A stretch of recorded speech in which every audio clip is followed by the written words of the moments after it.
Feel the drums, hear the sound, ancient wisdom spinning round.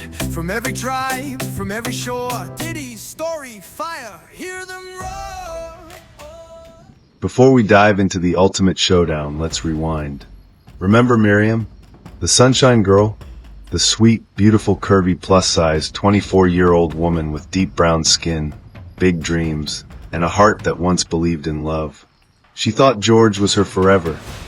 Charming, 28-year-old tall, muscular man with a voice that made hearts melt. But his love was never love at all.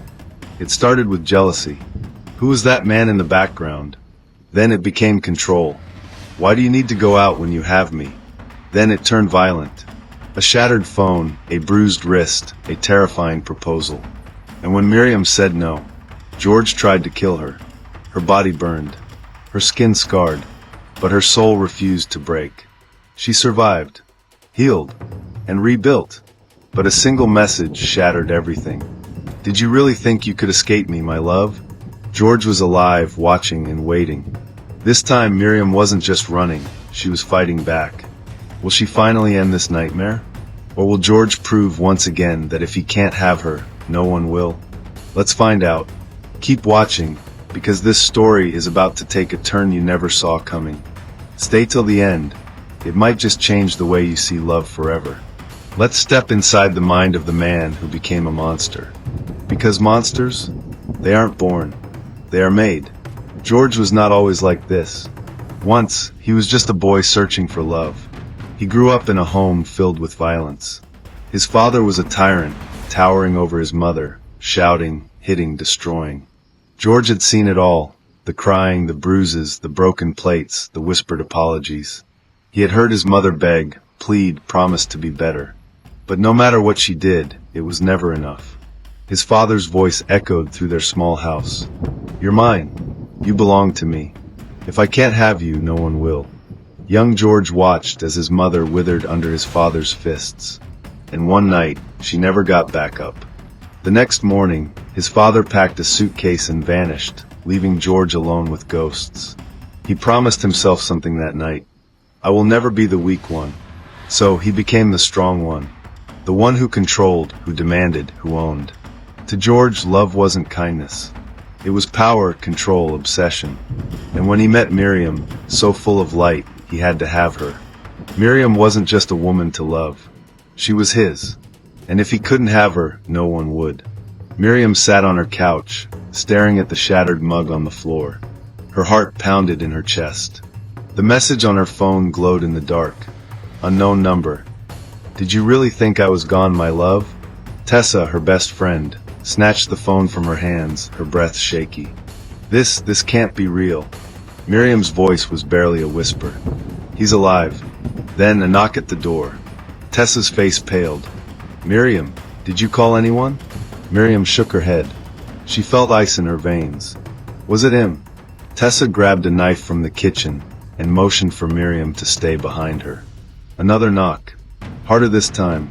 Tessa swallowed. Who's there? No answer.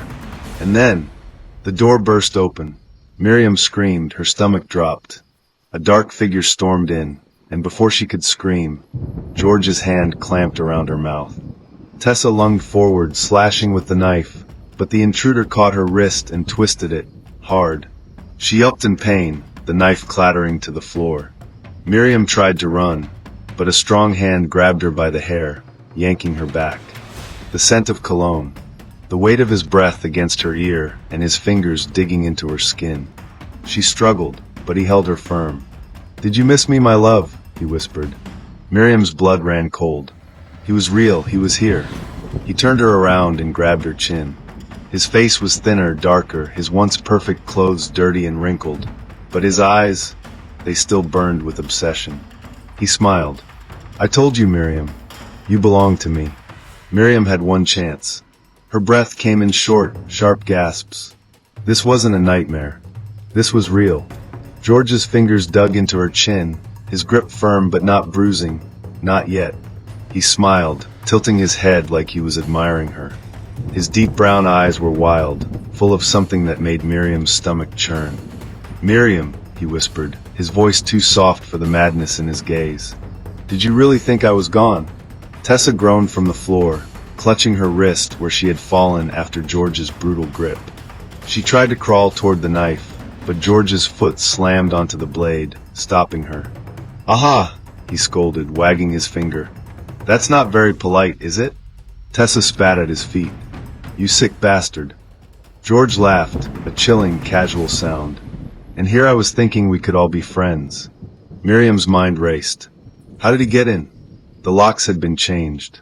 There were police patrols outside. Unless... Miriam's stomach twisted. Someone let him in. Then a creak behind them. Miriam's eyes darted toward the doorway. A shadow moved. The second figure stepped into the room. Bolu. Miriam's eyes widened. No, no, no, no. Bolu, George's best friend, had let him in. Bolu's gaze flickered with guilt, but he didn't stop George. You didn't think I could do all this alone, did you? George chuckled. Bolu has been very helpful. Bolu looked away. I didn't want it to go this far. Miriam felt sick. Bolu had been helping him all along. She thought back to all the times she had seen Bolu near her street. The way he always had excuses, the way he never seemed surprised when she mentioned the threats. It had been him. Tessa let out a shaky breath. You're disgusting, she spat at Bolu. Bolu shifted uncomfortably. I didn't want it to go this far. But here we are, George cut in, his voice dripping with amusement. And now, he turned back to Miriam, his fingers tracing her jaw. I finally have you. Miriam fought the urge to vomit. She had been afraid before. But now she was angry. She had spent months healing, fighting, surviving. She wasn't going to die tonight. Miriam forced her body to go limp, acting like she was too weak to fight. She let George hold her, let him relax, let his guard down. He sighed, pressing his forehead to hers. I forgive you, my love, he murmured. You were confused, but we can start again. Bola shifted. George, we need to go before the police come. George ignored him. His focus was entirely on Miriam, his fingers caressing the bandages on her arm, the scars he gave her. It made her sick. He leaned closer, his breath warm on her skin. I've missed you, Miriam. Now. His grip loosened. Then Miriam struck. She snatched the knife from Tessa's fallen hand and plunged it into George's side. George let out a scream of agony. Blood soaked his shirt as he stumbled back. Tessa grabbed a vase and smashed it over Bola's head. He crumpled to the floor. Miriam and Tessa ran. George roared in pain. Miriam! They burst through the front door, straight into the arms of the police. Help! She gasped. He's inside. George is inside. The officer barely had time to react before George came barreling down the stairs, blood dripping from his side. For the first time, George looked afraid. Miriam felt her breath catch. This was it. George's eyes flicked to Miriam, and then he ran. He shoved past the officers, darting toward the street. Go after him, one of the officers yelled. Miriam collapsed against Tessa. She was shaking, but it was over. Or so she thought. 2 days later, the police found George's abandoned shirt near the riverbank. He's dead, one officer said. Another shook his head. No body, no proof. Miriam stood at the edge of the water, watching the current pull debris downstream. Something inside her told her the truth. George wasn't dead. He was still out there, waiting and watching. She shivered. Tessa placed a hand on her shoulder. We'll be ready. Miriam took a deep breath. She wasn't afraid anymore. If George ever came back, she would finish what she started. Miriam's journey wasn't just about escaping George. It was about rediscovering herself. Too often, people believe that love means endurance. That staying through the storms proves loyalty. That if you love someone enough, they will change. But real strength? It isn't about surviving the worst. It's about knowing when to leave before it destroys you. Miriam didn't just survive George. She learned that walking away isn't weakness. It's wisdom. Sometimes, the bravest thing you can do is choose yourself over someone who makes you feel less. Because love should never cost you your peace, your happiness, or your life. Let's ponder on these questions. Why do so many people stay in relationships where they are hurting? Do you think Miriam should have left the first time George showed his true colors? What would you do if someone you loved became dangerous? Let's talk in the comments. Your words might help someone struggling to leave an abusive relationship right now. And that, my friends, is Miriam's story. A story of love, betrayal, survival, and self-discovery. But this isn't just a story. Too many mistake control for love. Too many endure pain in the name of commitment. If you or someone you know is in a dangerous relationship, please remember, real love should never make you afraid. What are your thoughts? Have you or someone you know been in a situation like this? Drop your thoughts in the comments. Your words might save a life.